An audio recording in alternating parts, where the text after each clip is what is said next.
demand today here in America for more of the white man's jobs, which are already scarce, can lead to nothing but violence and bloodshed.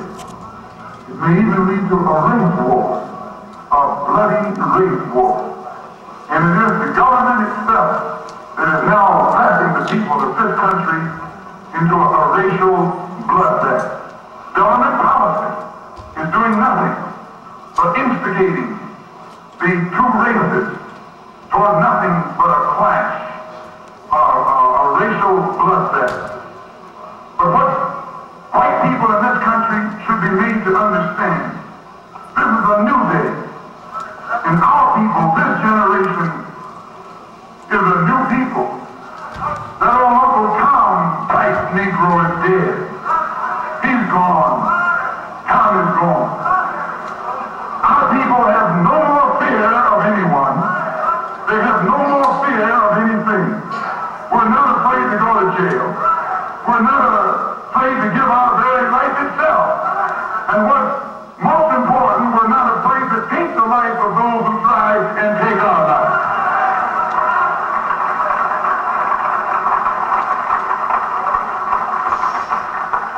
Did you hear what I said? This is the basic difference between this generation and former generations.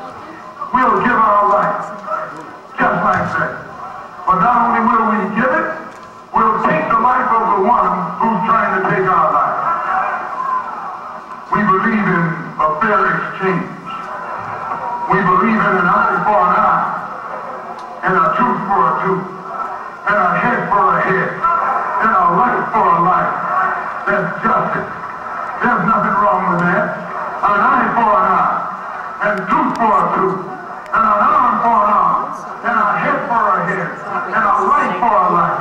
When you have that kind of philosophy, no one will put his hands on you. You walk around here cheek turning and enemy loving while you have knots on your body from the top of your head to the sole of your feet. If the white man doesn't turn his other cheek, you don't need to turn your other cheek. If the white man doesn't learn to love his enemy, you don't need to love your enemy. If the white man doesn't give up his life easily, you don't need to give up your life easily. If it's hard to take his life, it should be hard for him to take your life. That's justice. Why, his Bible even says, he who kills with the sword will be killed by the sword. That's what his Bible says in the 13th chapter of Revelation in his Bible. He who leads into captivity will go into captivity. That's justice. How you gonna make a man a slave and think you're too good to be made a slave? Why, if the Bible is right, then the white man has to go into slavery. If the Bible is right, then the white man has to be lynched.